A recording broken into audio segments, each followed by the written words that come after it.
50வது வருடன்றது எல்லாருக்கும் அமையாது.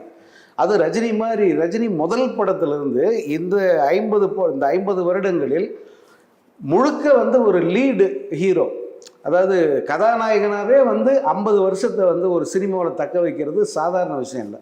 அது ரஜினி செஞ்சுருக்காரு.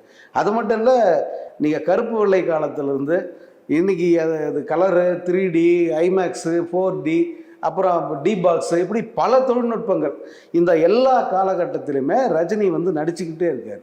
அதுவும் ஹீரோவா, டாப் ஆஃப் த இண்டஸ்ட்ரி, அந்த ஒரு துறையினுடைய உச்சத்திலேயே வந்து தொடர்ச்சியாக இருந்துகிட்டு இருக்காரு. இல்லை, இதில் வந்து நீங்கள் ரொம்ப குறிப்பிட்டு சொல்ல வேண்டியது என்னன்னா, வணிக இதுலேயும் சொல்கிறேன், சூப்பர் ஹிட் படங்கள்லையும் சொல்றேன். ஆமாம், அதான் வணிக ரீதியாக சரி, ஏன்னா படங்களோட குவாலிட்டியும் சரி, ரஜினி படம் வந்து என்றைக்குமே டாப்பில் தான் வந்து இருக்கும். அது யாரும் இன்னும் குறைய சொல்ல முடியாது. நீங்கள் அந்த கதையை 1000 ஏதாவது சொல்லலாம், but quality of the movie இருக்குல்ல, அதில் வந்து எந்த பெரிய சமரசமும் இருக்காது.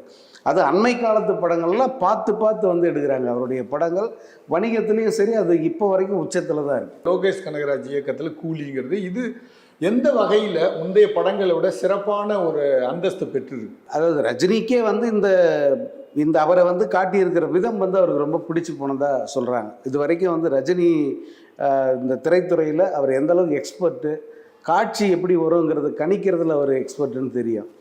இவர் இப்போ இந்த படத்தை முழுசாக பார்த்த பிறகு வந்து அவருக்கு ரொம்ப திருப்தி ஆகிடுச்சு. ஏன்னா அவர் எதிர்பார்த்ததை விட இந்த மிகச்சிறப்பாக படம் வந்திருக்கு. அதே போல் லோகேஷ் கனகராஜும் கூட இது வரைக்கும் திரையில் நீங்கள் பார்க்காத ஒரு ரஜினியை பார்க்க போகிறீங்க, அப்படி தான் இதுக்கு இன்ட்ரோ கொடுத்துருக்காரு. இல்லை, அந்த தோற்றமே ஒரு மிகப்பெரிய இளமை, நினைத்தாலே இனிக்கும் தானே அது. ஆமாம் ஆமாம், அந்த படத்தோட அந்த இது இருக்குது, அந்த வசனம், அந்த பாடல் வரிகளை கூட அவங்க பயன்படுத்தியிருக்காங்க. ஆமாம், இதில் நிறைய இடத்துல வந்து தளபதி சாயல் தெரியுது. ஏன்னா ரஜினி வந்து அந்த கடலை பார்த்து நிற்கிற மாதிரி இருக்கிற அந்த காட்சி வந்து தளபதியை நினைவுபடுத்துகிற காட்சி. லோகேஷ் கனகராஜுக்கு தளபதி படம் ரொம்ப பிடிக்கும். அதனால் வந்து நிறைய அந்த ரெஃபரன்ஸ் எல்லாம் வச்சு பண்ணியிருக்காரு போல இருக்கு. பட் ரொம்ப வித்தியாசமாக அந்த பாட்டுக்கு ரஜினி ஆடுறதும் சரி, அல்லது ரஜினியோட தோற்றம் எல்லாமே வந்து ரொம்ப நல்லா இருக்குது, நிறைவாக இருக்குது, ரொம்ப பாசிட்டிவாக இருக்குது.